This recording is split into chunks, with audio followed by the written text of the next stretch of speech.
ओम नमो भगवते वासुदेवाय। ओम नमो भगवते वासुदेवाय। ओम नमो भगवते वासुदेवाय। ओम नमो भगवते वासुदेवाय।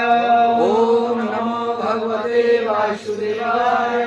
नारायणं नमस्कृतं नारायणं नमस्कृत्यं नरं चैव नरोत्तमं नरं चैव नरोत्तमं देवीं सरस्वती व्यासं देवीं सरस्वती व्यासं ततो जयमुदीरये। ततो जयमुदीरये। नष्टप्रायेषु अभद्रेषु नष्टप्रायेषु अभद्रेषु नित्यं भागवत सेवया नित्यं भागवत सेवया भगवती उत्तम श्लोके भगवते उत्तम श्लोके भक्तिर्भवति नैष्ठिकी। भक्तिर्भवति नैष्ठिकी। अज्ञानतिमिरन्धस्य ज्ञानाञ्जनशलाकया चक्षुरुन्मिलितं येन तस्मै श्रीगुरवे नमः। श्रीचैतन्यमनोभीष्टं स्थापितं येन भूतले स्वयं रूपः कदा मह्यं ददाति शापदान्तिकं। वन्दे अहं श्रीगुरो श्रीयुतपदकमलं श्रीगुरुन् वैष्णवांश्च श्रीरूपं साग्रजातं सागररघुनाथं नितं तं सजीवं साद्वैतं सावधूतं परिजनसहितं श्रीकृष्णचैतन्यदेवं श्रीराधाकृष्णपादानं सागरललिता श्रीविशाखान्वितांश्च। नमो विष्णुपादाय कृष्णपृष्ठाय भूतले श्रीमते गोपाल कृष्ण गोस्वामी नामिने प्रभुपादस्य साहित्यं यः प्रकाशयति प्रचारं कृतवान् साधु भगवत्पादाय ते नमः। नमो विष्णुपादाय कृष्णपृष्ठाय भूतले श्रीमते भक्तिवेदांत स्वामिनीति नामिने नमस्ते सारस्वती देवी गौरवाणी प्रचारिणे निर्विशेष शून्यवादी पाश्चात्य देशतारिणे। नमो विष्णुपादाय कृष्णपृष्ठाय भूतले श्रीमते भक्ति सिद्धांत सरस्वती नामिने श्रीवाष्णवानवि देवी दयिताय कृपाधये कृष्ण संबंध विज्ञान दायिने प्रभवे नमः। माधुर्य उज्ज्वल प्रेमद श्रीरूपानुग भक्तिद श्री गौर करुणा शक्ति विग्रहाय नमस्तुते। नमस्ते गौरवाणी श्रीमूर्तये दिनतारिणे विरुद्धांत प्रसिद्धांत सिद्धांत हारिणे। नमो विष्णुपादाय कृष्णपृष्ठाय भूतले श्रीमते भक्तिवेदांत स्वामिनीति नामिने जय श्री कृष्ण चैतन्य प्रभु नित्यानंद श्री अद्वैत गदाधर शिवासादि श्री गौर भक्तवृंद।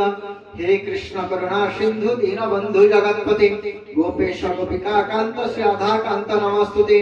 तप्त कांचन गौरांगी श्री राधे वृंदावनेश्वरी विश्वानुसुते देवी प्रणमामि हरिप्रिये। नमो महावदान्नाय कृष्ण प्रेम पदायते कृष्णाय कृष्ण चैतन्य नाम्ने गौरतिसे नमः। पंचतत्मकं कृष्ण भक्त रूपं स्वरूपकं भक्तावतारं भक्ताख्यं नमामि भक्तशक्तिकं। हरे कृष्ण कृष्ण कृष्ण हरे हरे हरे राम राम राम हरे हरे। वाञ्छाकल्पतरुभ्यश्च कृपा सिन्धुभ्यैव च पतितानां पावनेभ्यो वैष्णवेभ्यो नमो नमः। हरे कृष्ण।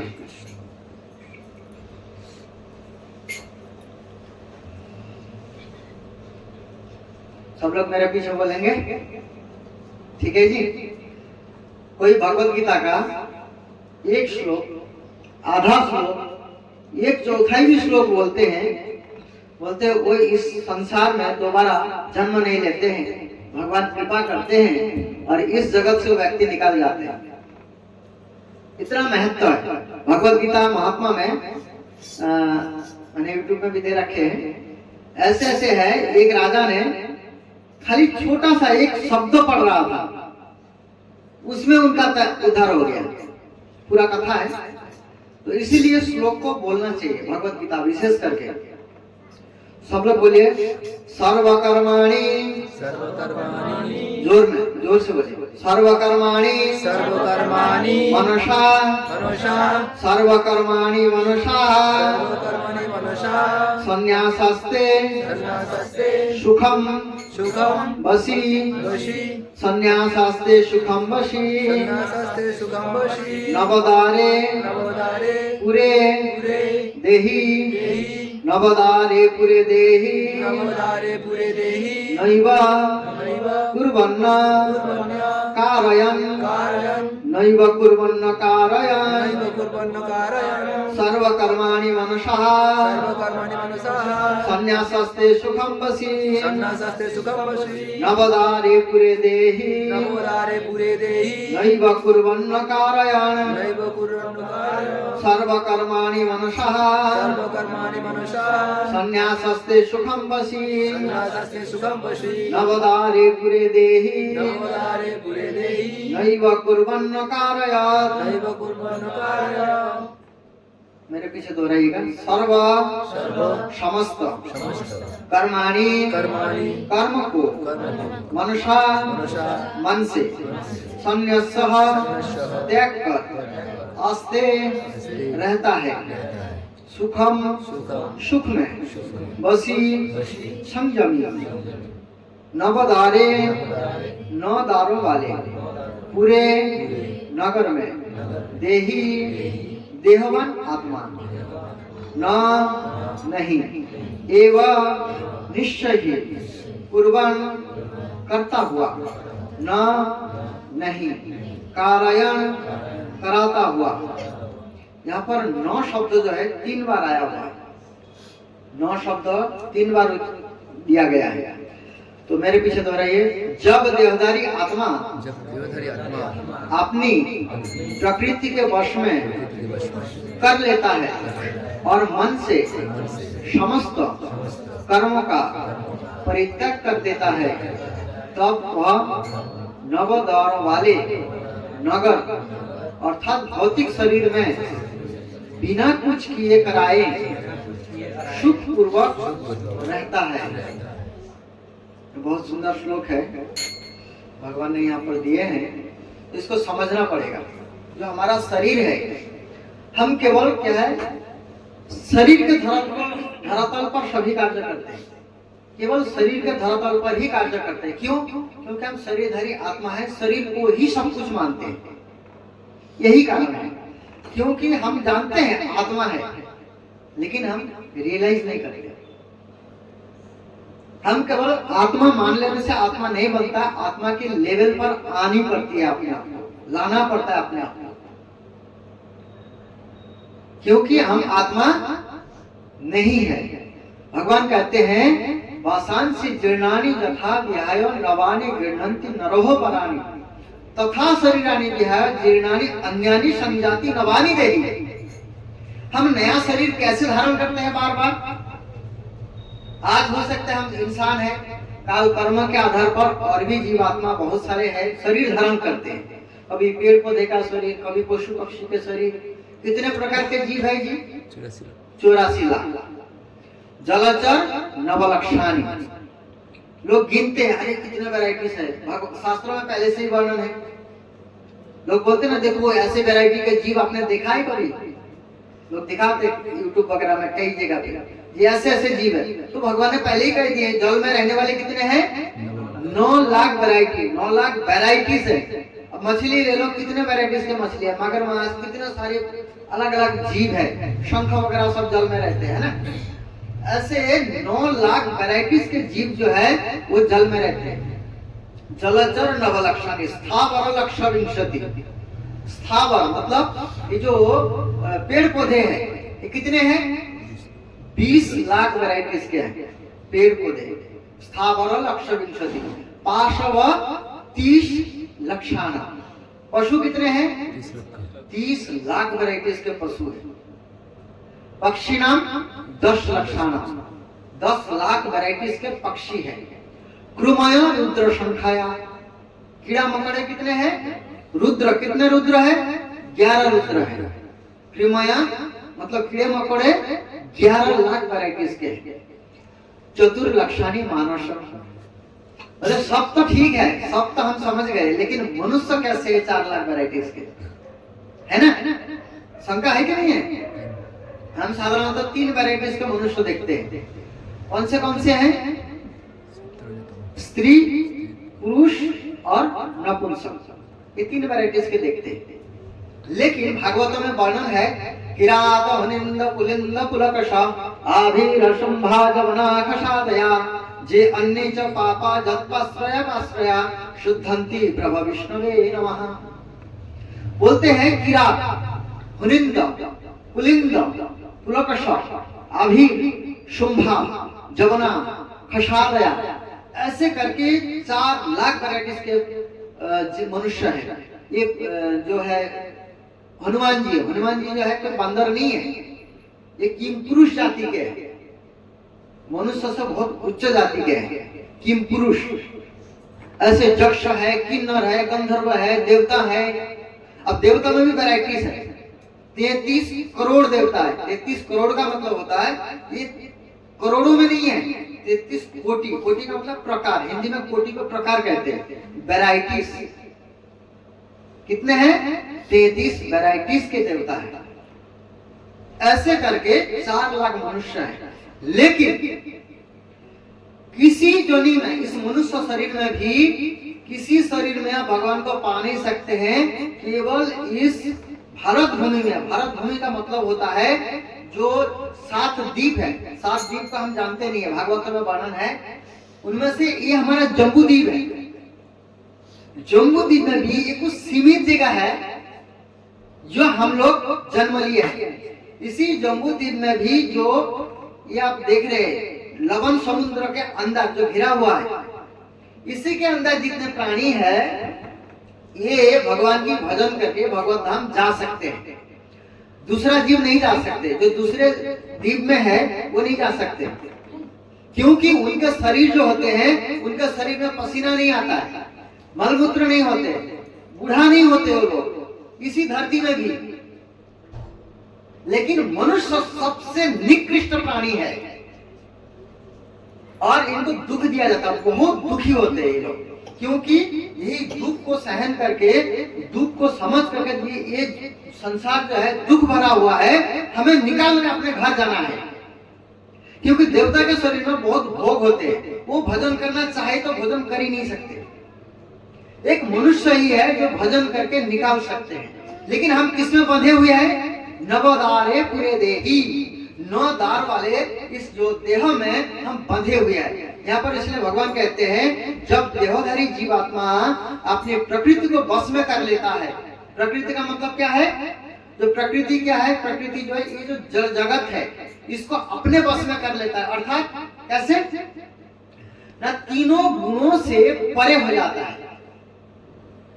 तीनों गुण भगवान अर्जुन को कहते हैं ये त्रैगुण्य विषया वेदा निस्त्र गुण्य भावार्जुन निर्दंध नित्य सत्वस्थ निर्जग क्षम आत्मवान। हे अर्जुन तुम तीनों गुणों से ऊपर उठो, तीनों गुणों से ऊपर उठना पड़ेगा। जैसे कमरा है, कमरे में है लाइट नहीं जलाओगे तो क्या देखोगे? कोई चीज सामान ढूंढना है तो क्या देखोगे? अंधेरे में कुछ नहीं। ऐसे सतोगुण के आने का मतलब है आपने लाइट जलाया, फिर आगे का काम शुरू है, लेकिन हम उसके अंदर ही रह जाते हैं। भगवान कहते हैं प्रकृति क्रियमाणानि गुणैः कर्माणि सर्वस्व अहंकार विमूढ़ात्मा कर्ता अहमिति मन्यते। हम सबके अंदर अहंकार है। क्या है? कर्ता का अहंकार। ये मैं ये हूँ, मेरे द्वारा ये हो रहा है, मैं ये सब चीजें कर रहा हूँ। ये कर्ता की जो अहंकार है, इसी कारण से हम संसार में फंसे हुए हैं। और ये चीज जो है भगवान के धाम में नहीं है, इसलिए हम भगवान के धाम नहीं जा पाते। जैसे बलराम जी को भी थोड़ा अहंकार हो गया था कि नहीं? अहंकार कैसे चूर्ण किए? हनुमान जी के द्वारा। रुक्मिणी जी को भी अहंकार हो गया था, ये कृष्ण मेरा पति है। गोपियों को भी अहंकार हो गया था, ये हम इतने भाग्यशाली स्त्री हैं, कृष्ण हमारे साथ रासलीला कर रहे हैं, हम कृष्ण के साथ हैं। कृष्ण अप्रकट हो गए, अझोल हो गए। तब गोपियों ने वो गोपी गीत गाया है। मतलब भगवान अपने जो भक्त है उनके अंदर थोड़ा सा भी अहंकार नहीं देखना चाहते हैं, इतना प्योर बनाना चाहते हैं भगवान। इसीलिए जब तक ये अपने अंदर अहंकार रहेगा तब तक हम भजन ठीक से कर भी नहीं पाएंगे। एक हम सोच रहे हैं हम कर्म कर रहे हैं, लेकिन कर्म कैसे हो रहा है? भगवान कहते हैं रजोगुण समुद्भव। ये क्या है? प्रकृति उस श्लोक मेरे को याद नहीं आ रहा। बोलते हैं कामैश्य क्रोधैश्य रजोगुण सम। नहीं, वो नहीं, दूसरा प्रकृति क्रियमाणानि गुणै कर्माणि सर्वस्व। प्रकृति क्रियमाणानि, ये जो प्रकृति है ये कैसे कार्य करती है? गुण के द्वारा। कौन सा गुण?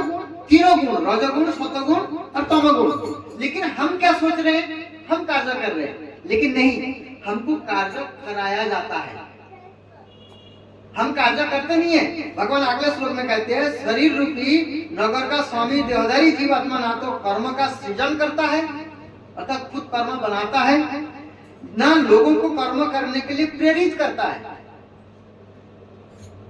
अब देखिए दुकानदार दुकान कब खोलता है? कोई बोलता है उसको दुकान खोलो जा करके, लेकिन वो किस लिए खोलता है? अरे मैं दुकान नहीं खोलूंगा, मेरा कस्टमर जो है दूसरे के पास चला जाएगा। डर से खुद ही करता है, उसको कोई बोलता नहीं है। इसी प्रकार यहाँ पर भगवान कहते हैं ना ही कर्म फल की रचना करता है, यह सब तो प्रकृति के गुणों द्वारा ही किया जाता है। प्रकृति के गुणों द्वारा ही कार्य कराया जाता है जीवात्मा को। लेकिन हमें क्या करना पड़ेगा कि तीनों गुणों से ऊपर उठना पड़ेगा, नहीं तो हम बंधे रहेंगे। देहधारी जीवात्मा 9 द्वारों वाले नगर में वास करता है। आत्मा कहाँ है? हृदय में, ना उत्तर प्रदेश ना मध्य प्रदेश, हृदय प्रदेश में ही रहते हैं आत्मा। लेकिन आत्मा को हम देख नहीं सकते हैं, आत्मा को अनुभव कर सकते। जो हमारा चेतना है इससे हम समझ सकते हैं कि आत्मा है। ठीक है जी। जैसे कोई व्यक्ति बोलता है पिताजी मर गए, पिताजी तो वहीं पड़े हुए, क्या नहीं है? आत्मा नहीं है। कोई एक पुरुष को एक मृत शरीर दे दिया जाए, नहीं तो स्त्री का सुंदर शरीर दे दिया है, क्या वो स्वीकार करेगा? कि एक स्त्री को एक पुरुष का शरीर दे दिया जाए, उसको स्वीकार करेगा? हमारे एक भक्त थे, तो उनके भाई मर गए थे, तो उनको रात को रखना था। कौन रहेगा रात को? बोलते भाभी आप रह लो। बोले नहीं नहीं, मुझे डर लगेगा, डर लग रहा है। अब देखिए, जो पत्नी उस पति के साथ हमेशा रहते थे, वही आत्मा छोड़ देने के कारण वो डरने लगता है, अपने पति से भी डर रहे हैं। इसका मतलब क्या है? जो आत्मा ना रहने के कारण इस शरीर का कोई महत्व नहीं है, कोई भी महत्व नहीं है। जातो सही ध्रुवम मृत्यु ध्रुवम जन्म मित सच तस्मात् अपरिहार्य जाते नर्चम सचितम और ऋषि। इसमें सोचने की आवश्यकता नहीं, मरना तो है ही है, मरना तो है ही है, निश्चित है, चाहे आज हो चाहे कुछ समय बाद हो। इसलिए हमें क्या करना पड़ेगा? हर पल तैयार रहना पड़ेगा। यह हमारा मृत्यु अगला पल होने वाला है।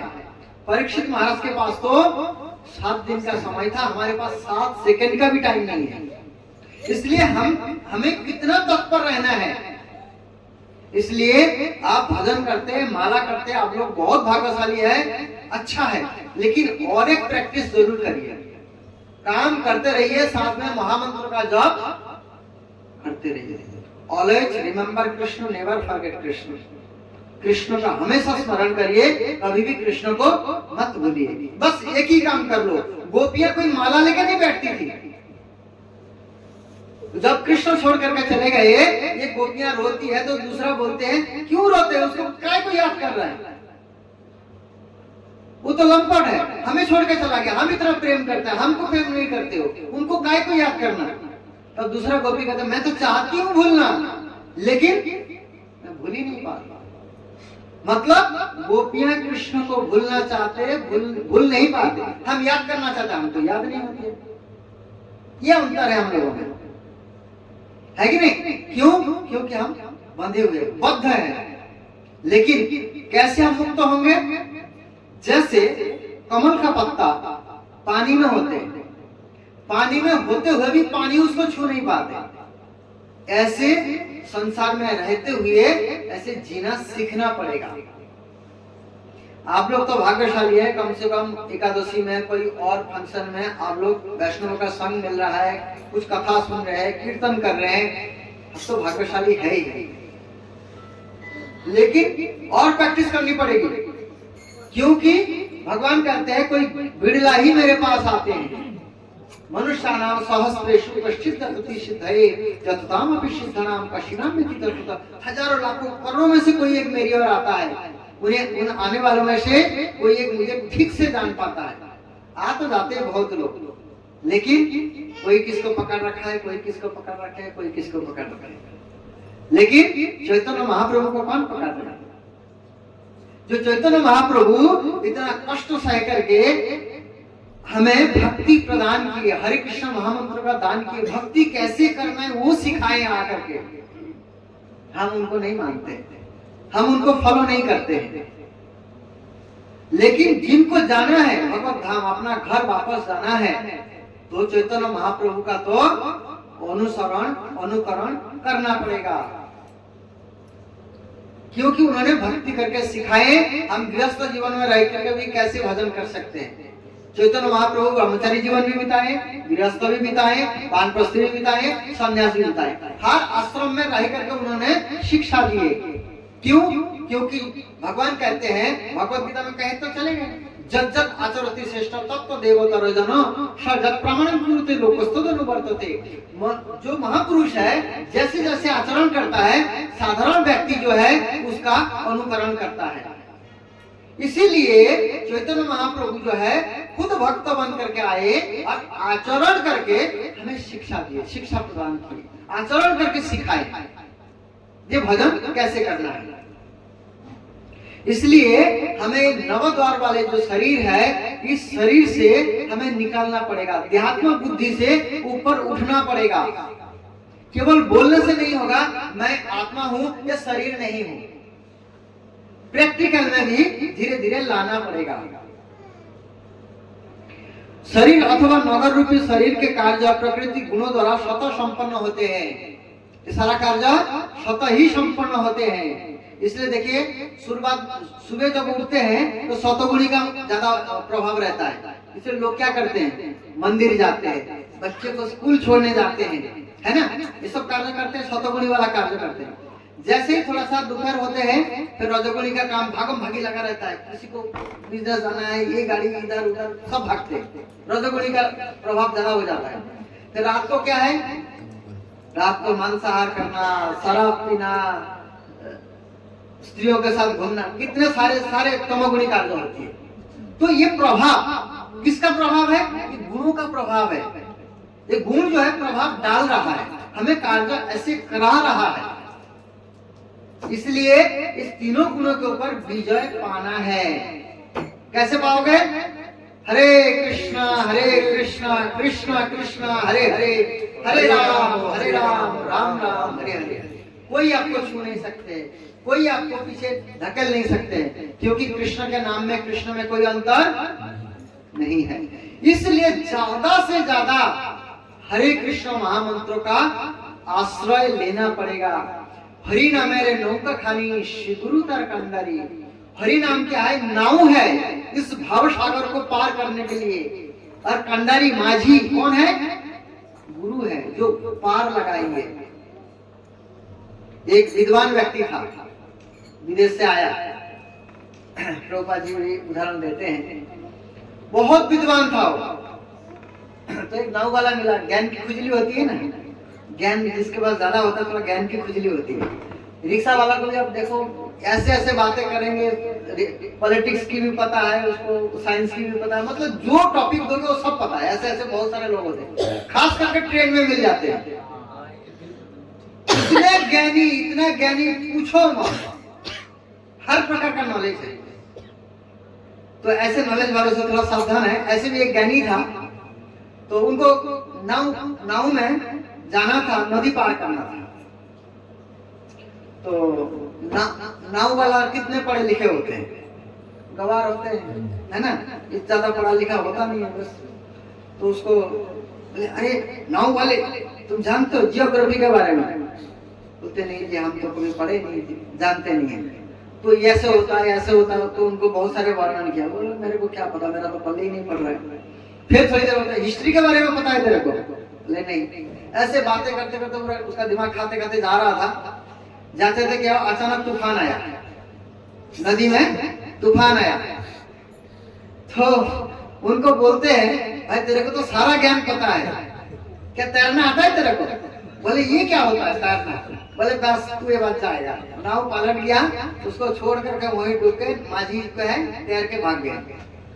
तो मतलब भव सागर से तैरना नहीं आया, चाहे कितना भी ज्ञान हो, कितना भी आपके अंदर मसाला कूद कूद के भरा हो, कितने धन हो, कितने कुछ हो, कोई काम नहीं आने वाला। द्रौपदी के 5 पति थे, एक से बढ़कर एक महान काम आया, कृष्ण ही काम आए। इसीलिए हमेशा ध्यान रखना, इस संसार में ना बाप, ना माँ, ना भाई, ना बहन, कोई काम नहीं आएगा, केवल कृष्ण काम आएंगे, केवल कृष्ण। इसीलिए अपना कर्तव्य को निभाइए। आप बाप है तो बाप का कर्तव्य निभाइए, माँ है तो माँ का कर्तव्य निभाइए, पत्नी है तो पत्नी का कर्तव्य निभाइए, पति है तो पति का कर्तव्य निभाइए, केवल कर्तव्य निभाइए। लेकिन प्रेम कृष्ण से करना है, केवल कृष्ण से प्रेम करना है और किसी से नहीं। रूपा जी उदाहरण देते हैं, जैसे एक लड़की किसी से प्रेम करती है, उसका शादी कहीं और हो जाता है, वो अपने घर में रहती है, सारे कार्य करती है, खाना भी बनाती है, परोसती है, बच्चे का ध्यान भी रखती है, लेकिन मन में किसका चिंतन करते हैं? जार पति का। इसी प्रकार सारे काम करते हुए कृष्ण का चिंतन करते हुए कीजिए, केवल कृष्ण, केवल कृष्ण। इसलिए भगवान कहते हैं व्यवसायत्मिका बुद्धि एक नंदन। तुम ये जो व्यवसायत्मिक बुद्धि है, इसको छोड़ करके एक नंदन, केवल कृष्ण की शरण में आ जाओ, केवल कृष्ण की शरण में। चैतन्य महाप्रभु पहले क्या करते थे? खूब मस्ती करते थे जब ब्रह्मचारी थे, इसको छेड़ना उसको छेड़ना, बहुत छेड़ मतलब शरारती करते थे चैतन्य महाप्रभु। उसके बाद वो चले जाते गया, गया से ईश्वरपुरी पाद से क्या लेके आते हैं? दीक्षा लेके आते हैं। फिर क्या करते हैं ना, वो रोते रहते हैं। उनके समावेश के जो सन्यासी है वो लोग कहते हैं कि तुम क्या कर रहे हो, तुम एक सन्यासी हो, तुमको वेद अध्ययन करना चाहिए, वेद पाठ करना चाहिए, तुम ये सब कहाँ रोते रहते हो? अब चैतन्य महाप्रभु क्या कहते हैं, क्या हमें जब हरि नाम करते इस प्रकार का दशा होता है? चैतन्य महाप्रभु सिखाए हैं, किवा मंत्र दिला गोसाई, किवा तार बल, जपीते जपीते हमें हईनु पागल।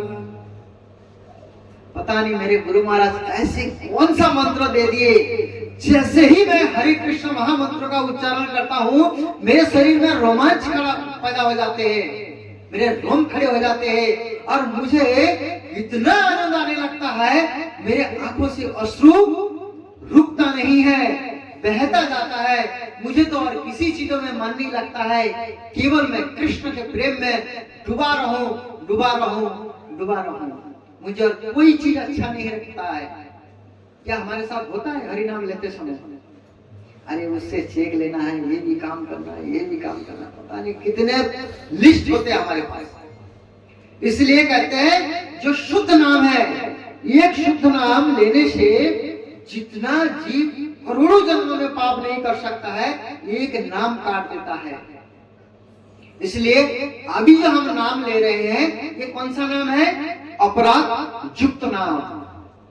ये नाम में हम अपराध करते हैं। कभी कभार हम ऐसे कार्य करते हैं, अरे ठीक है हरि नाम करेंगे कट जाएगा।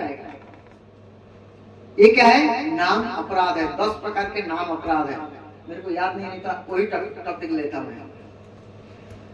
तो इस प्रकार से नाम अपराध से बचना है। ये नाम केवल पाप काटने के लिए नहीं है, पाप तो अपना आप कट जाएगा। जैसे आग लाइट जलाते हैं, हजारों साल से कमरा बंद है, पूरा अंधेरा ही अंधेरा है, जैसे ही लाइट जलाते हैं अंधकार भाग जाते हैं। ऐसे हरिनाम लेने से सारे पाप जल के भस्म हो जाते हैं। लेकिन ये नाम ऐसा है जो कृष्ण से प्रेम कराते हैं, कृष्ण से प्रेम करते, इस भव सागर से निकाल करके अपने घर वापस ले जाते हैं।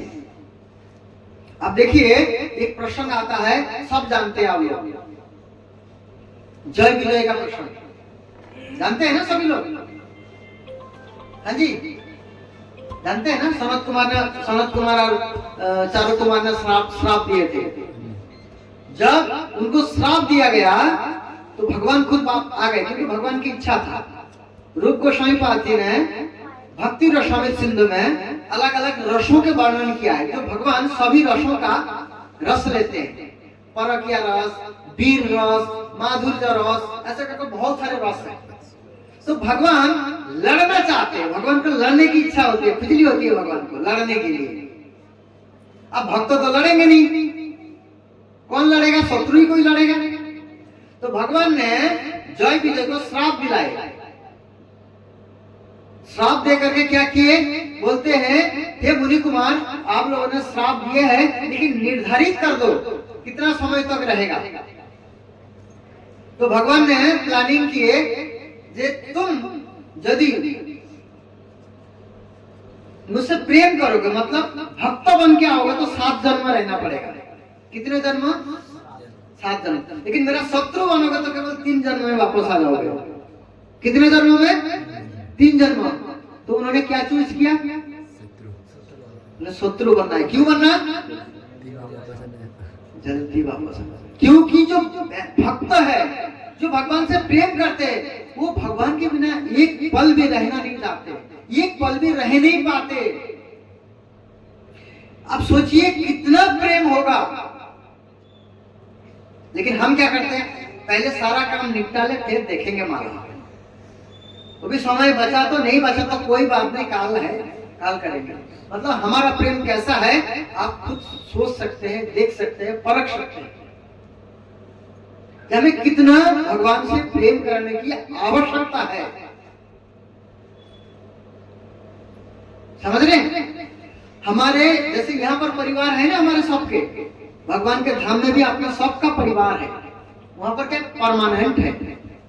वहां पर हो सकता है हमारे पिता माता या हमारा कोई और मित्र होंगे, वो हमें क्या कर रहे हैं? याद कर रहे थे, ये अभी तक नहीं आया हमारे पास, वो दुखी हो रहे थे, कब आएगा। लेकिन यहाँ पर हम परिवार बना के खुश हैं। जैसे सबके घर उधर है ना? तो यहाँ आकर के कोई माँ बना लिया, कोई बाप बना लिया, कोई भाई बना लिया, सब खुश है।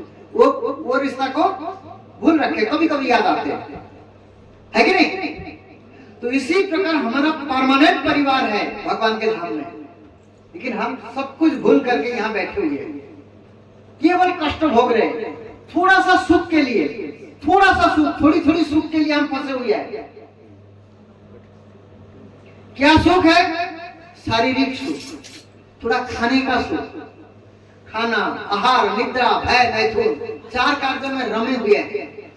हम इसको परमानेंट समझते हैं, हम सोचते यही परमानेंट है। लेकिन ये जो सुख है, ये बोलते हैं नरक वाला सुख, मलवत सुख। मलवत सुख कैसे है? जैसे सुअर मल खाता है, हमारे लिए क्या है? घृणित वस्तु है, लेकिन उसके लिए वही मल है। इसी प्रकार हम भी मलवत सुख को ले रहे हैं, जो भगवान के धाम में, भगवान के जो अपना नित्य निवास स्थान है, जो हमारा अपना घर है, अपना गांव है, उस स्थान को छोड़ करके बैठे हुए, जहां पर जन्म नहीं होता है। गोलोक नामनी निज धामनी तले चतस्सह देवी महेश हरिधामेषु तेषु तेषु तेते प्रभाव निश्चय भीताश्रयेन गोविंदम आदि पुरुषम तमहं भजामि। गोलोक नित्य धाम है, हमारे अपना घर है, लेकिन सब भूल करके यहाँ बैठे हुए हैं। लेकिन कोई बात नहीं, अभी तक हमारी कर्मवश हम सब लोग भूले हुए थे, लेकिन अभी तो गुरु वैष्णवों की कृपा से हमें याद आ गया है, हमें पता चल गया है। लेकिन और तो पीछे मत रहो। आप देखिए अभी ये जो संसार है कैसे हाल बन रहा है, हिंदू मुसलमान यही सब चल रहा है अभी, है ना? आगे जाकर के क्या होने वाला है आप सोचिए। इसीलिए भजन करो, निकलो, इसी जीवन में जाना है, इसी जीवन में हमें भगवत धाम जाना है। ऐसे प्रयास कीजिए, कम से कम 16 माला तो कर ही लो माला से।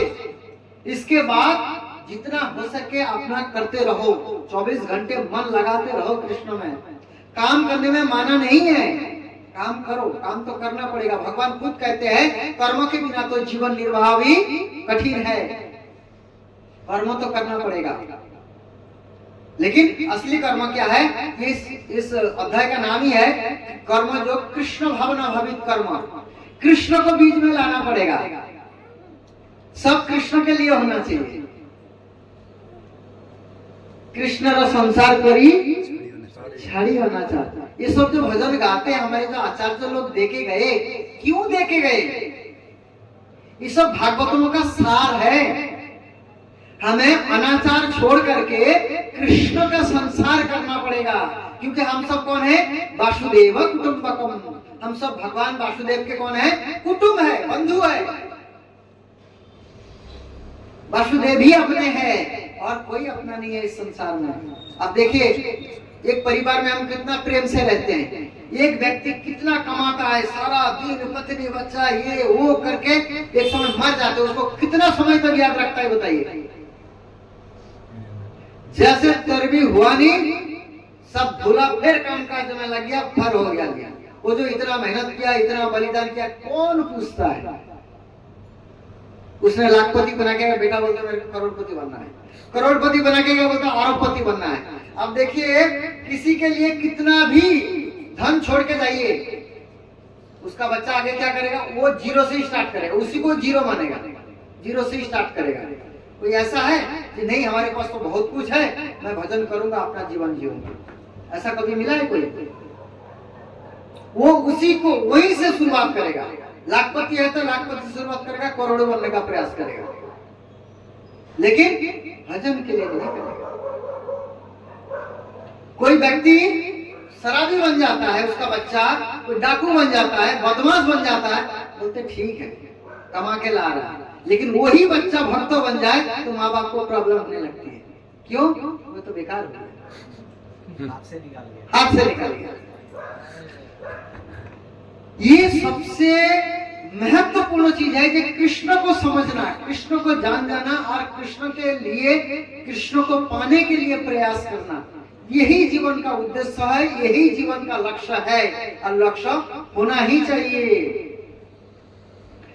बोलते हैं जो 9 दार वाले शरीर में रह करके केवल कृष्ण को जीवन में अपना लेता है, बोलते वो शरीर से रहते हुए भी मुक्त है, शरीर में रहते हुए भी मुक्त है। 3 प्रकार के जीव है। कौन सी जीव? एक नित्यबद्ध, नित्य मुक्त, नित्य सिद्ध। सिद्ध का मतलब है साधना कर रहे हैं, निकालने की प्रयास कर रहे हैं। हम सब नित्य सिद्ध में आते हैं, कृष्ण को पाने का प्रयास कर रहे हैं। और नित्य बद्ध जो बंधे हुए है हमेशा, नित्य मुक्त जो कृष्ण के धाम में है, अपने घर में है। तो इसलिए हमें मुक्त होने का प्रयास करना है। उसके लिए क्या करना पड़ेगा? नवदा भक्ति करनी पड़ेगी। प्रहलाद महाराज जी ने नवदा भक्ति के बारे में बताया। कौन सा है जी? श्रवणम कीर्तनम विष्णु स्मरणम पाद सेवनम अर्चनम वंदनम दास्यम सख्यम आत्मनिवेदनम। वो वाला भजन गाते हैं ना, भज हुरे मना सिनंदर नंदना। उसमें क्या है? क्षय वेग दमी क्षय दोष शोधि क्षय गुण देह दासे।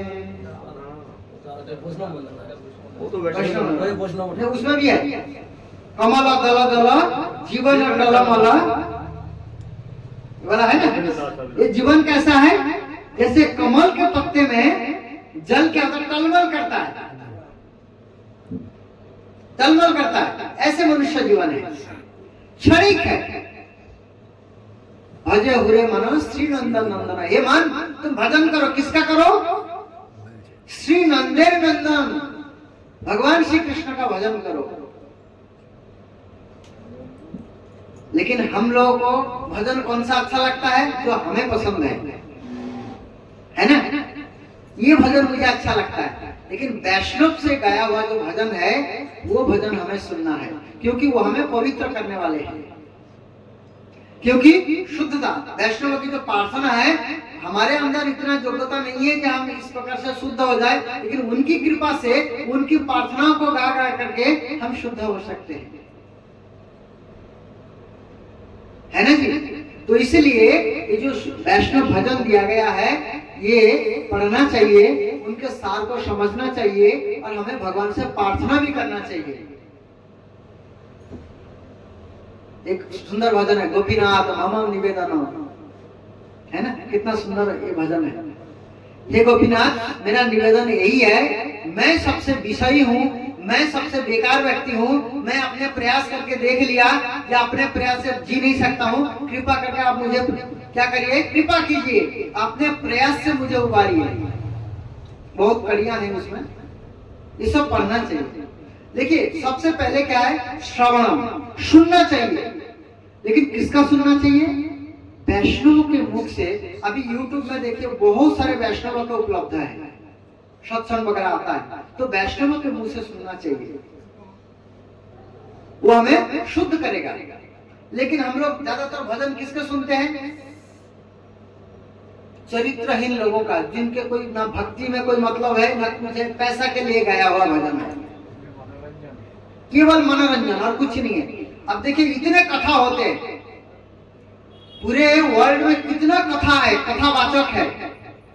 अभी भी आपके जालंधर में कथावाचक आए हुए बड़े वाले, कितने लोग का हृदय परिवर्तन हुआ बताइए। चाय तक नहीं छूटता है, वहीं पे बैठ के पीता है, वहीं पे भंडारा चलता है, भागवत कथा में चाय की भंडारा चलता है ना जी। मतलब वो खुद एकादशी के बारे में बताता है, खुद चावल खाता है, कथावाचक। अब क्या हृदय परिवर्तन करेगा श्रोता का बताओ।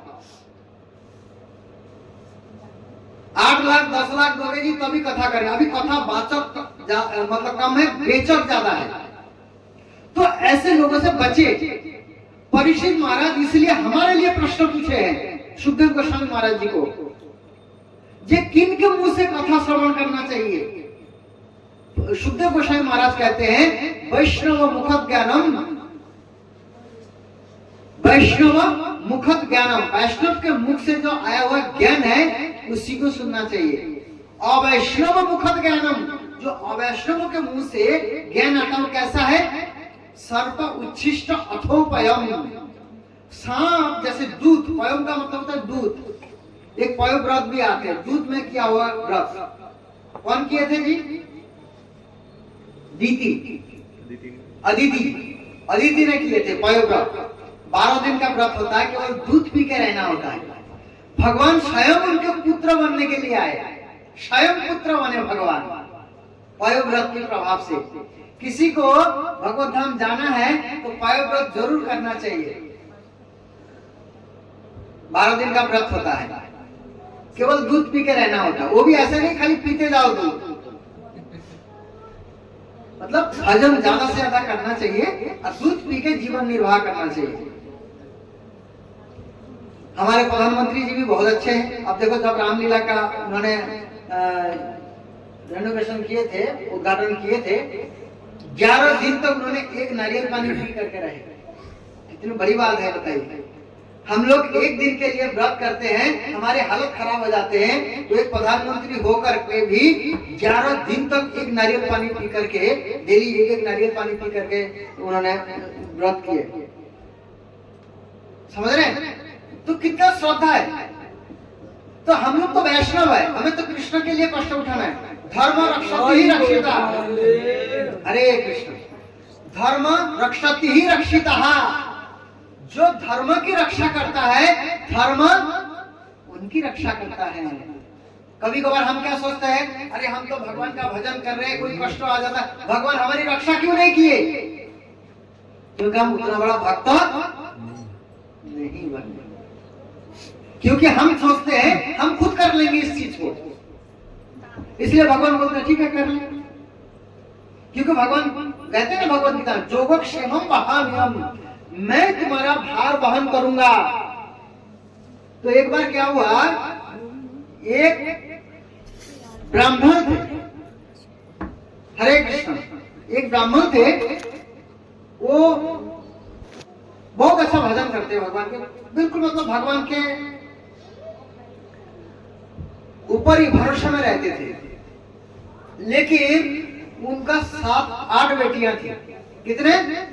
8 बेटियां थी। किसी के भी सब शादी के योग्य हो गए थे, लेकिन उसके पास कुछ नहीं था, बिल्कुल धन नहीं था, कुछ नहीं था, बहुत कष्ट में जी रहा था। तो उन्होंने एक दिन भगवत गीता पढ़ रहे थे, पढ़ते पढ़ते क्या किए, ये श्लोक पढ़े, जोगोक्षेमम वहाम्यहम्। भगवान कृष्ण कहते हैं हमारे भक्त जो होते हैं उनके पास जो होता है मैं उसका रक्षा करता हूँ। क्या करता हूँ? रक्षा करता हूँ। जो होता है, जो नहीं होता है वो देता हूँ, जो नहीं होता है वो देता हूँ। लेकिन कब? जब पूर्ण शरणागति होती है, जब पूर्ण शरणागति होती है। लेकिन हम क्या करते हैं, कुछ देर जाते हैं, ठीक है खुद ही कर लेंगे, पूरा भरोसा नहीं होते। तो इस वजह से भगवान क्या करते, कर लें, पीछे हो जाते हैं। लेकिन हम सोचते हैं कि हम आशा क्या रखते, मैं तो भगवान का भक्त हूँ, भगवान तो ऐसे मेरे साथ क्यों किया। कई लोग रूठ भी जाते हैं, कई भक्त मिलते हैं हमें रूठ जाते हैं, अरे हम तो इतना भजन करते थे, भगवान हमारे साथ ऐसे ऐसे कर दिए। लेकिन वो नहीं देखते मेरा अपना कर्म है, भगवान कुछ भी नहीं करते, भगवान तो न्यूट्रल रहते, सब कर्मों का फल है, कर्म का फल हमें भोगना ही पड़ता है। तो उनके 8 बेटी थी, तो उन्होंने सोचा मैं अपने बेटियों का शादी कैसे करूंगा। तो एक दिन क्या हुआ, एक राजकुमार आया, उनको चिंता थी, राजकुमार आया, बोले मैं किसी अच्छे संस्कारी लड़की से शादी करना चाहता हूँ। राजकुमार ने इच्छा प्रकट किया, तो उन्होंने ढूंढा, हाँ यहाँ पर एक पंडित जी रहते हैं, उनके सारे घर में जो बेटियां हैं वो सब संस्कारी है। बोलते ठीक है, आ गए। आ करके उन्होंने परीक्षा करना चाहा, एक से बढ़कर एक सुंदर लड़की थी, सब संस्कारी थी, लेकिन साथों के साथों कैसे शादी करेंगे। तो उन्होंने एक प्रश्न पूछा, सभी को एक ही प्रश्न पूछा, बोलते तुम्हें कौन सी ऋतु पसंद है। कितने ऋतु होते हैं? 6 ऋतु होते हैं। तो किसी ने बोला मुझे गर्मी पसंद है, किसी ने बोला मुझे ठंडी पसंद है, किसी ने कुछ बोला, किसी ने कुछ बोला। लेकिन सबसे जो छोटी वाली थी उसने क्या बोली, मुझे सारे ऋतु पसंद है। बोले क्यों? क्योंकि ठंडी में ठंडी का एक अलग आनंद है, गर्मी में गर्मी का अलग आनंद है, सबका अपना अपना महत्व है। मैं तो अपने ऋतु के हिसाब से अपने आप को ढाल लेती हूँ। तब उनको क्या लगा, ये सबसे अच्छी है। राजकुमार ने ये चूज किया कि ये सबसे अच्छी है, लेकिन वो सबसे छोटी है, बड़ी का शादी नहीं हुआ, छोटी का कैसे शादी होगी। उसने क्या किया, लाइन लगा करके सबका शादी किया अलग अलग जगह में, लास्ट में छोटी बेटी से शादी किया। अब देखिए भगवान ने कैसे प्लानिंग बनाई। मतलब जो कृष्ण के ऊपर पूर्ण रूप से भरोसे में है, कृष्ण सारे समस्या का हल कर देते हैं। All cause of causes, Krishna सभी कारणों के कारण है, सभी कारणों के कारण है। ये संसार चलाते हैं, चल रहा है संसार, कैसे चल रहा है। दुर्गा जी क्या करते हैं, सृष्टि संहार सब कुछ करते हैं, लेकिन किसकी इच्छा से। सृष्टि स्थिति प्रलय साधन शक्ति रेखा छायोजस्वनानि मूर्ति दुर्गा इच्छानुरूपी अपि जस्य चेष्टते सा गोविंदम आदि पुरुषम तमहम भजामि। किसके इच्छा से सूर्य उगते हैं, किसकी इच्छा से, कृष्ण की डर से। चंद्रमा उगते हैं, किसकी डर से, कृष्ण की डर से। दुर्गा जी सृष्टि स्थिति अपने मन से नहीं करते हैं, कृष्ण की इच्छा से करते हैं। शिव जी जो सारे कार्य करते हैं, किन की इच्छा से, गोविंद की इच्छा से, कृष्ण की इच्छा से सभी कार्य होते हैं। इसीलिए कृष्ण की क्या इच्छा है, हम सब जीव जो है, हम उनके संतान हैं, हम उनके पास वापस चले जाएं। यही इच्छा है कृष्ण की। क्या हम जाना चाहेंगे? सभी लोग को जाना है। सभी लोग चले जाएंगे तो इस संसार से बच जाएंगे, नहीं तो तैयार रहो मार खाने के लिए माया की। माया की मार खाने के लिए तैयार रहना पड़ेगा। कृष्ण सूर्य सम माया है अंधकार, जहां कृष्ण तहां नहीं माया अधिकार। कृष्ण सूर्य के समान है और माया अंधकार के समान है, केवल दुख देते हैं, तकलीफ देते हैं। और हम सब लोग क्या तकलीफ ही तो भोग रहे हैं। कोई सुखी है? इस संसार में कोई सुखी नहीं है। इतने अमीर घर के बेटे देखो, इतना पैसा है उनके पास, क्या वो सुखी है? शरीर से दुखी है कि नहीं? क्या सुख है बताओ? 5-5, 10-10 लाख रुपया की पानी पीते हैं। कितने? 28-28 लाख की एक बोतल 1 लीटर पानी पीते हैं। क्या बुढ़ापा को छुपा पा रहे हैं? चेष्टा कर रहे हैं, लेकिन क्या छुपा पाएंगे? नहीं। सबसे बड़ा कष्ट क्या है? जन्म लेना, फिर बीमारी, बुढ़ापा, मृत्यु, सबसे बड़ा कष्ट है। आदि दैविक, आदि भौतिक, आध्यात्मिक। इससे बचने का एक ही उपाय है। क्या है? हरे कृष्णा कृष्णा कृष्णा हरे हरे, हरे राम राम राम हरे हरे। कली काले नाम रूपे कृष्ण अवतार। कली युग में नाम के रूप में कृष्ण अवतार ले लिए हैं। इसलिए कृष्ण को पकड़ के रखिए, कृष्ण को कभी मत भूलो। हमेशा कृष्ण का स्मरण में, चिंतन में, सेवा में लगे रहना है। हमें बहाना ढूंढना है कृष्ण की सेवा करने का। क्या करने का? सेवा करने का। किसी भी तरीका से, कुछ नहीं है तो नाम सेवा करो। हम लोग प्रहलाद महाराज की तरह तो तकलीफ पे तो नहीं है ना, तो हरे कृष्ण बोलने में रोक है क्या? उनको रोक था। अपने बाप ही शत्रु बन गए, भगवान का नाम नहीं ले सकते थे। लेकिन हमको कौन रोकता है? हम तो बोलते बेटा और नाम लो, माँ बाप भी बोलते बेटा तुम भी माला करो। करते कि नहीं करते? है ना? अपने बच्चे को अभी से लगाइए, कम से कम 1 माला 2 माला करते रहे। अभी से मन लगाएंगे तो मन लगेगा, नहीं तो मन नहीं लगेगा। आज देखो बोलते बूढ़ा होकर भजन करूंगा, जब कान में सुनाई नहीं पड़ेगा, आंख में दिखाई नहीं पड़ेगा, बात बोले हरे कृष्ण बोलेंगे, दांत नहीं रहेगा, हरे कृष्ण आवाज निकलेगा, हवा निकलेगा। क्या क्या भजन करोगे तो अब बताओ? इधर से दर्द है, इधर से दर्द है, ये खड़े नहीं हो पा रहा, इधर से टुकड़ी मार रहे, क्या भजन करोगे बताओ? बुढ़ा फटीचर हो जाओगे तो भगवान को दोगे? कितने बूढ़े भजन कर रहे हैं आप? जलंधर में देखिए कितने बूढ़े हैं, कितने बूढ़े भजन कर रहे हैं बताइए? अपने बहू का चर्चा करते हैं, जो दूसरे की बहू का चर्चा करते हैं, नहीं तो राजनीति की बातें करते हैं, सब इधर उधर की फालतू बातें और नकली हंसी हंसेंगे। घर में बहू जो है कूटते हैं, बेटा कूटते हैं, नकली हंसी पार्क में हंसता है ना? लाफिंग क्लास ज्वाइन करते हैं, नकली हंसी, लेकिन भजन नहीं करेंगे। मुझे ऐसे ऐसे लोग मिलते हैं, कुछ नहीं कर रहा, मोबाइल देख रहा है, फालतू में बैठा हुआ मोबाइल देख रहा है। अरे बूढ़े बूढ़े सब क्या रोमांटिक गाना सुनता है? मैं जाता हूँ देखता हूँ, बूढ़े हो गए, फटीचर हो गए, रोमांटिक गाना सुनो, वाह क्या बात है। अब बताओ, लेकिन भजन नहीं करेंगे क्योंकि अगले जन्म में कुत्ता जो बनना है, अगले जन्म में नरक जो जाना है। कलियुग ने ये बोले थे ना, किसको? सारे नरकों को बोले कि मैं अकेला सारे नरक भर दूंगा। कलियुग ने वादा किए थे, तो अभी भरेंगे ना उसका। आप ये हरे कृष्ण मूवमेंट जो है ना, आप लोग बहुत भाग्यशाली है। चैतन्य महाप्रभु आए हैं इस कलियुग में, सबसे महाबदल नया अवतार है। कलियुग में जो है, हर कलियुग में चैतन्य महाप्रभु नहीं आते, जो 27वां कलियुग बीतने के बाद 28वां कलियुग आते हैं, 7वां मनवंतर में, तभी आते हैं चैतन्य महाप्रभु। और हम लोग गोलोक वृंदावन तक जा सकते हैं, बहुत भाग्यशाली है। इस अपॉर्चुनिटी को मत खोइए। सत्य युग में, अलग अलग युग में हजार वर्षों तक तपस्या करना पड़ता है, ध्यान लगानी पड़ती है, तब जाकर तो वैकुंठ लोक प्राप्त होता है। कहां तक? वैकुंठ लोक। वैकुंठ लोक एक नहीं है, बहुत है वैकुंठ।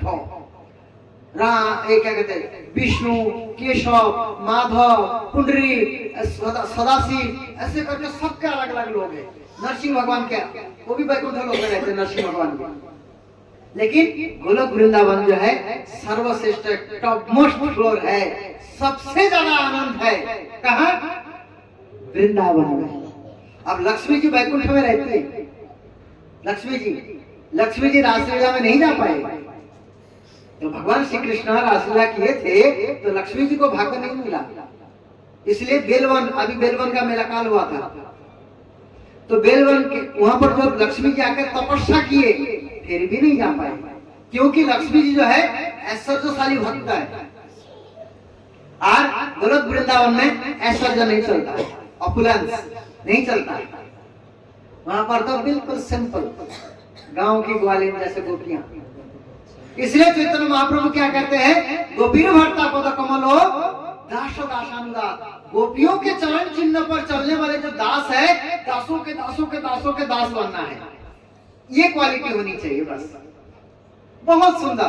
भगवान कहते हैं जो मेरा भक्त है, डायरेक्ट भक्त है, वो तो थर्ड क्लास का भक्त है ही नहीं।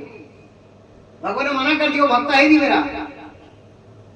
बोलते जो भक्तों के भक्त है बोलते वो मेरा भक्त है। बोले जो भक्तों के भक्त है वो अच्छा भक्त है मेरा, सबसे भक्त। एक बार श्री संप्रदाय में जो माधवाचार्य जी है, माधवाचार्य जी भगवान के सेवा कर रहे थे, क्योंकि जो श्री संप्रदाय में तो अलग से सेवा होती है। जैसे भगवान को सुलाया, वहां पर एकांत सेवा होती है, जानते होंगे। तो वहां पर भगवान का सेवा करते, भगवान से बात करते थे। तो भगवान ने एक भक्त के बारे में पूछा कि क्या प्रभु ये भक्त आपका धाम जाएगा क्या? बोले हाँ, ये धाम आ जाएगा, क्योंकि वो भक्त की सेवा करते थे। तो बोले मैं भी अपने बारे में पूछ लूं भगवान से। बोले भगवान मैं जा पाऊंगा कि नहीं? बोले तू नहीं जाएगा। बोले क्यों? बोले तू मेरा सेवा कर रहा है, जा पहले भक्तों का सेवा कर, तब जाकर तू मेरे धाम आएगा। फिर वो वहां से जैसे ये बोलते हैं ना, तो उनके हाथ से चामर छूट जाते हैं, मूर्छित हो जाते हो।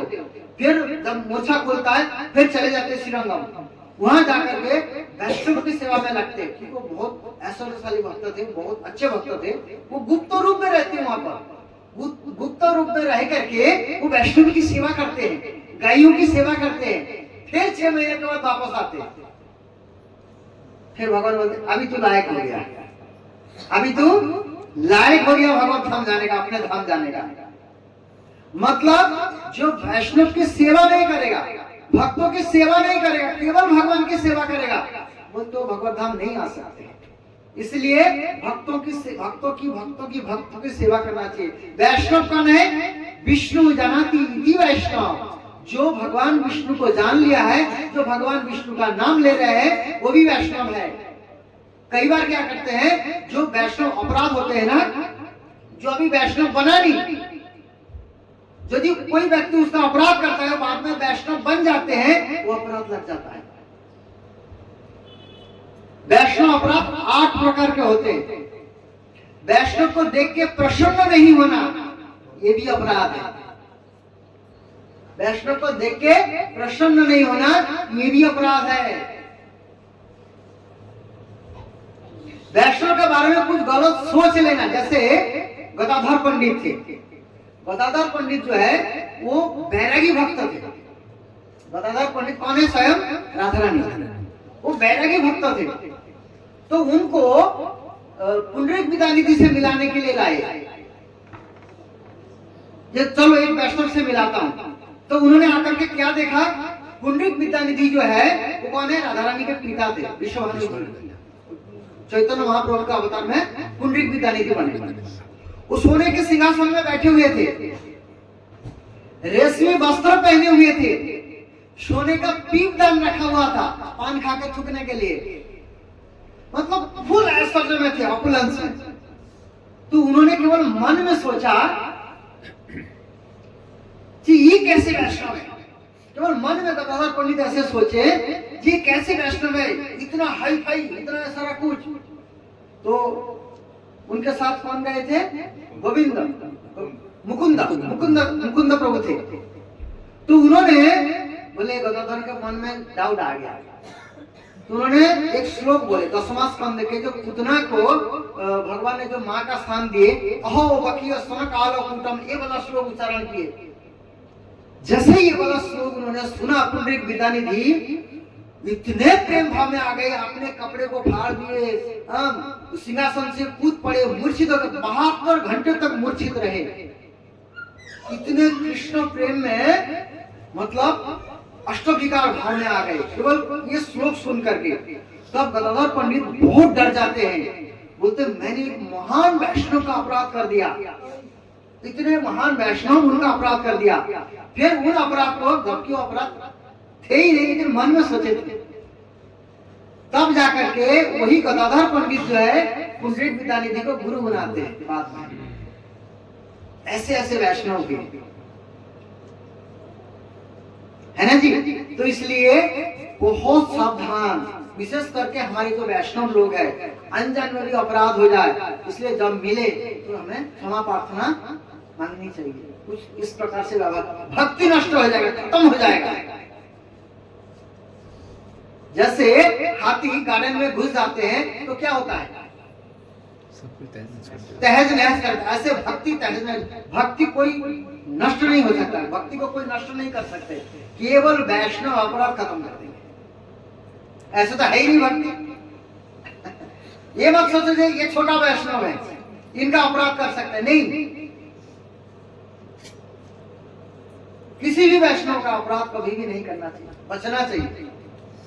मैं एक्चुअली ये मैं नहीं आता हूँ, तो मैं प्रॉपर बुक्स वगैरह लाऊं ना, फिर इस प्रकार से चर्चा कर सकते हैं टॉपिक वाइज। मतलब ऐसे कभी जब मन होता है तब आ जाता है। तो क्लास होना चाहिए आप लोगों का ना, किसी कुलदीप प्रभु आप ले सकते हैं अलग से ना, वैष्णव का अलग से, सब न्यू भक्तों को कैसे होना चाहिए, उनका खान पान, रहना पहनना, हर चीजों का एक होना चाहिए, कैसे प्रणाम करना चाहिए, कैसे बैठना, हर चीज। कहीं हम कहीं जाते हैं वहाँ पर क्या सेवा करना चाहिए, क्या सेवा करना चाहिए, कैसे धाम में जाते हैं कैसे जाना चाहिए, धाम में जाके पहले क्या करना चाहिए, मंदिर में जाते हैं क्या करना चाहिए, पाठ सुनने जाते हैं क्या करना चाहिए, एक एक चीजों का ये होता है। जैसे अभी कहीं आगे आना है, कोई ऊपर से लांग के चला जाता है, लेकिन ये कैसा है, पहले हाथ दे करके ऐसे करके आना चाहिए, है ना। तो बहुत सारे नियम है, वैष्णव के समाज में रहने बहुत सारे कुछ सीखना भी पड़ता है। अब शिव वैष्णवों के साथ रहोगे ना, इतने नियम है, आप परेशान हो जाओगे। हम लोग तो फिर भी बहुत कम मानते हैं, शिव वैष्णव लोगों के साथ और वैष्णवों के साथ इतने नियम है, आप बोलोगे कैसे करोगे, वही टोक देंगे आपको, वही रोक देंगे। इसलिए सीखना चाहिए। जैसे आप नमक बोलोगे, नमक दो नहीं, सिर्फ अगर कोई राम सन्यासी प्रसाद पा रहा है, अगर किसी ने देख लिया ये क्या करते हैं, उसमें टोकते हैं। हाँ, तू कैसे देगा? आप चीनी को क्या बोलते हैं, चीनी नहीं बोलते, सैमरस, मतलब उपनाम, भगवान के किसी ना किसी तरीके से भगवान का नाम लो, उपनाम, इसको उपनाम कहते हैं। हाँ, दाल तो ही बोलते हैं ना, दाल टाइप की बोल रहा था ना, बोले हरे कृष्ण। तो हमारे जो गौड़ीय वैष्णव है, गौड़ीय वैष्णव के बहुत सारे ऐसे ऐसे किताबें हैं। तो मैं प्रयास करूंगा धीरे धीरे, एक्चुअली मेरे को भी थोड़ा टाइम कम मिलता है, मैं प्रयास करूंगा यूट्यूब में धीरे धीरे डालने के लिए ना। अभी थोड़ा पुराण वगैरह का मैं कर रहा हूँ, तो आप लोग सुनते रहो, बहुत सारे चीजें आप लोगों को मिलते रहेंगे, बहुत नॉलेज भी हो जाएगी। अभी मैं एक चीज यहाँ पर बताने वाला था, कृष्ण भावनामृत के द्वारा वह अपनी वास्तविक स्थिति को पुनः प्राप्त कर सकता है। किसके द्वारा? कृष्ण भावनामृत के द्वारा जीव जो है अपने स्थिति को पा सकता है। एक मार्कंड पुराण में कथा आती है, कौन सी पुराण? मार्कंड पुराण। एक सुमति नाम के व्यक्ति है, कौन है? सुमति। तो उनके पिताजी जोग वगैरह करते थे, तो उनको बोलते बेटा तुम ये किया करो, बेटा तुम ये किया करो, बेटा ये किया करो। तो एक दिन उनको आया गुस्सा, वो बोले मैं ये सब करके क्या करूंगा, वो बोले मैं ये सब करके क्या करूंगा। तो उन्होंने अपना जो छुपी हुई बात वो बताई अपने पिताजी को। बोले पिताजी अभी मेरा जो स्थिति है, मुझे पिछला 10,000 जन्मों का याद है। पिछला कितना? 10,000 जन्मों का मैंने क्या क्या किया मुझे सब याद है। तो वो जाकर के बोलते मैं पिछले जीवन में नहीं, 100 जन्मों पहले एक नरक में था। कौन सी? एक नरक में पड़ा हुआ। इतने तकलीफ झेल रहे थे। वो नरक ऐसा था, मतलब नरक में बहुत ठंडी थी, इतना ठंडी है जो अपने छाती फाड़ करके, मतलब ठंडी के कारण खून निकल जाते हैं, छाती फाट के, फिर वही खून को खाना पड़ता है। सोचो कितना दुर्दय स्थिति, थोड़ा सा ठंडी लगता है, कितने तकलीफ होती है हमें। अब इतना माइनस टेम्परेचर में वहां छोड़ दिया जाता है और हजारों साल तक ऐसे रहना पड़ता है। जीव सब एक दूसरे को ऐसे साथ करके बैठा रहता है, तो ठंडी के मारे छाती फट जाता है, खून निकल जाता है, उसको खाना पड़ता है। ऐसे गर्म जो लोहोपाक नरक है, मतलब लोहा होता है, तांबे की तरह होते हैं, और कितने जोजन, 8 लाख जोजन, कोई 10 लाख जोजन, कोई 2 लाख जोजन, ऐसे करके अलग अलग नरक है। अब मार्कंड पुराण पढ़ोगे ना, हिल जाओगे आप। भागवतम पुराण में तो थोड़ा सा वर्णन है, 28 प्रकार के नरक के वर्णन है भागवतम में, मार्कंड पुराण में बहुत वर्णन है, और फिर गरुड़ पुराण पढ़ोगे तो और हिल जाओगे। ये सब जानना चाहिए, जानोगे तभी तो करोगे, तभी तो डरोगे। अरे डर कोई इसके लिए नहीं है, ये वास्तविक है। कोई काम को जितना क्षण तक हम करते हैं, जितना क्षण, एक क्षण कितने समय होता है प्रभु जी? एक क्षण के हिसाब से उतने साल तक उस नरक में जाना पड़ता है। मतलब घूम फिर करके मैंने जो पढ़ा है, जो सुना है, जो समझा है, एक भी प्राणी बिना नरक जाए जा नहीं सकता है। जितना मनुष्य है, एक भी प्राणी बिना नरक जाए रह नहीं सकते। हम तो बढ़िया ढंग से लिख देते, मेरे पिताजी का स्वर्गवास हुआ जी, कौन सा स्वर्ग में अभी डंडा पड़ रहा है क्या पता, संतुष्टि के लिए लिख देते हैं। सारा जीवन पाप करके कौन सा स्वर्गवास होता है जी? यहाँ पर बोलते हैं किसी को पैर लग जाता है, उसके लिए इतना खतरनाक दंड है। अरे आप पढ़ोगे ना, सचमुच बहुत, मतलब एक कर्मों का कितना दंड है, खतरनाक खतरनाक दंड है। एक नरक ऐसा है जो ताल के पत्ते होते हैं ना, उसमें छुरा होता है ऐसे, उसमें पूरा शरीर को फाड़ देते हैं। किसी में तेल में फ्राई करते हैं, किसी को जो शराब पीने वाले, उसके जमरास के दूध ऐसे मुंह फाड़ते हैं, फाड़ करके लोहे को पानी बना करके उसको पिलाते हैं। हजारों साल तक चलता रहता है। जो व्यभिचार करते हैं, पति को छोड़ के पत्नी दूसरे के पास जाते हैं, पत्नी दूसरे के पास जाती है, ऐसे मूर्तियां बना होता है, लोहे का खलता हुआ मूर्तियां, उसी में चिपकाते हैं, रस्सी बांध के चिपक, कितना मजा ले रहा है। इतने खतरनाक दंड है, करोड़ों साल तक जलता रहता है, कोई नहीं बचा सकता वहां से। थोड़ा सा सुख के लिए हम करते हैं ना, बहुत खतरनाक दंड है। तो फिर वो बोलते हैं, सुमति बोलते हैं, तो अचानक क्या हुआ, सुंदर वायु बहने लगा, सारे दुख चला गया। हमने सामने क्या देखा, एक राजा आ रहे थे, जमराज के दूत उनको अलग अलग नरक दिखा रहे थे। बोले उनके केवल आने से हमें इतना सुख प्राप्त हुआ, जब राजा जा रहे थे तो उन सबको नहीं मिला, महाराज और थोड़ी देर रुक जाइए, हमें बहुत सुकून मिल रहा है। तो वो राजा कहते हैं, अरे ये इतने प्रकार के जो जीव है इतना दुख भोग रहे, क्या कारण से भोग रहे? तो अलग अलग कारण जो है जमराज के दूत बताते हैं। लास्ट में खुद बोलते हैं, मैं क्यों नरक गया, मेरे को क्या प्रॉब्लम हुआ था, मेरे को किस वजह से नरक आना पड़ा। अब दंड सुनोगे, वो ऋतु काल में अपने पत्नी से ही सहवास नहीं किया था, ये इसके लिए उनको नरक देखना पड़ा। छोटा सा उसको नरक देखना पड़ा। इतने पुण्य आत्मा जिनके रहने से सारे जीवों को सुख मिल रहा था। फिर वो क्या करते हैं, राजा जो है, राजा क्या करते हैं, मैं ये अपना जो पुण्य है ये सभी जीवों को देता हूँ, सभी जीवों को उद्धार कर लीजिए, मैं स्वर्ग जाना नहीं चाहता हूँ। फिर सभी जीवों को पुण्य देते हैं। फिर जमराज क्या करते हैं, उनके पुण्य के प्रभाव से सबको छोड़ देते हैं। सुमति खुद अपनी बात बता रहे हैं, मैं वहां से छूटा तब जाकर के मुझे ये सब याद है। अभी मैं क्या कर रहा हूँ, कृष्ण की प्राप्ति के लिए सारा कार्य कर रहा हूँ, मुझे ये सब से क्या लेना देना। मतलब अपना गृहस्थ जीवन में डालना चाह रहे थे उनके पिताजी। तो अब उनके पिता जो है इतना आनंदित होते हैं, तो उनके पिता भी फिर भक्ति में लगते हैं, फिर दोनों भजन करके कृष्ण के धाम चले जाते हैं। क्योंकि केवल कृष्ण ही है सुप्रीम पर्सनालिटी ऑफ गॉड, वही आपको छुड़ा सकते, बाकी कोई नहीं छुड़ा सकते। ना शिव जी छुड़ा सकते, ना ब्रह्मा जी छुड़ा सकते, ना और कोई। जब दुर्वासा मुनि के पीछे सुदर्शन चक्र पड़ा था, भगवान कृष्ण भी बोलते मेरे बस की नहीं है, मैं नहीं कर सकता हूँ। जिनका अपराध किया, मेरे भक्त का अपराध किया, वही जा। भगवान कृष्ण भी कुछ नहीं करते। इसलिए वैष्णव अपराध से सावधान, और कृष्ण की खूब सेवा कीजिए, खूब आनंद लीजिए, खूब कृष्ण प्रसाद खाइए। ऐसे मत खाइए, कृष्ण प्रसाद खाइए, आनंद लीजिए, हरिनाम कीजिए, मनुष्य जीवन को सफल बनाइए। ठीक है जी। हरे कृष्ण, बोलिए हरे कृष्ण, हरे कृष्ण, कृष्ण कृष्ण हरे हरे, हरे राम, राम राम हरे हरे। किसी का कोई प्रश्न है? कोई भी किसी प्रकार के प्रश्न हो तो पूछ सकते हैं, कोई भी प्रश्न हो।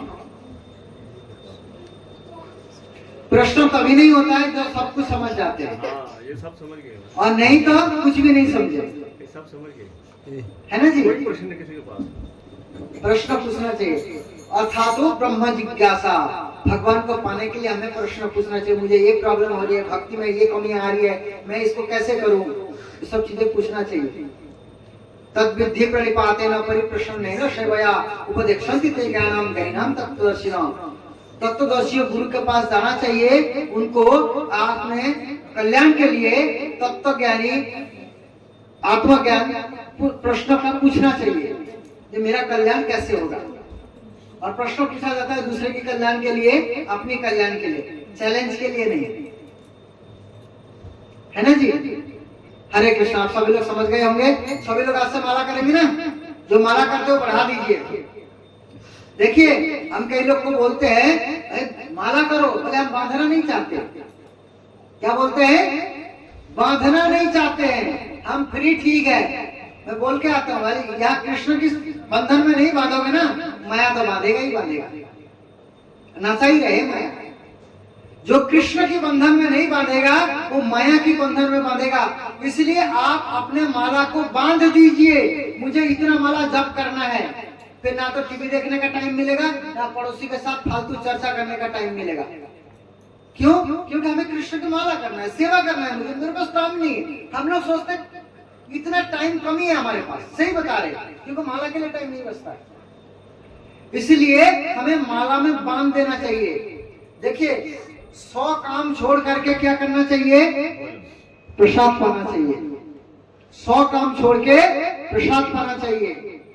1000 काम छोड़ करके नहाना चाहिए। 1,00,000 काम छोड़ करके दान देना चाहिए, और 1 करोड़ काम छोड़ करके भजन करना चाहिए। ठीक है जी। आप समझ जाइए हमें क्या करना है, क्या हमारे लिए इंपॉर्टेंट है, क्या हमारे लिए बहुत जरूरी काम है। जरूरी काम को पहले करना चाहिए, बाद वाला काम को बाद में करना चाहिए। क्योंकि काम के लिए बताए गए भगवान 8 घंटा काम करना चाहिए, केवल 8 घंटा ऑथराइज किए है भगवान ने। 8 घंटा काम करिए, जो रिजल्ट फल आता है आधा भगवान की सेवा में लगाइए, 25% बैंक में रखिए, 25% में गुजारा कीजिए। Simple living high thinking. क्या है? Simple living high thinking. Thinking high होना चाहिए, और लिविंग कैसे होना चाहिए, जीवन कैसे जीना चाहिए, सिंपल। लेकिन हम उल्टा करते हैं। हाई लिविंग थिंकिंग क्या है? सिंपल है, एकदम सिंपल थिंकिंग। तो इसलिए हमें अपने आप को बदलना पड़ेगा। कृष्ण की सेवा करना है, कृष्ण के पास जाना है, अपने को इस कष्ट से बचाना है। तो ठीक है जी। सभी लोग माला बढ़ाएंगे? हाँ जी, सभी लोग माला बढ़ाएंगे ना।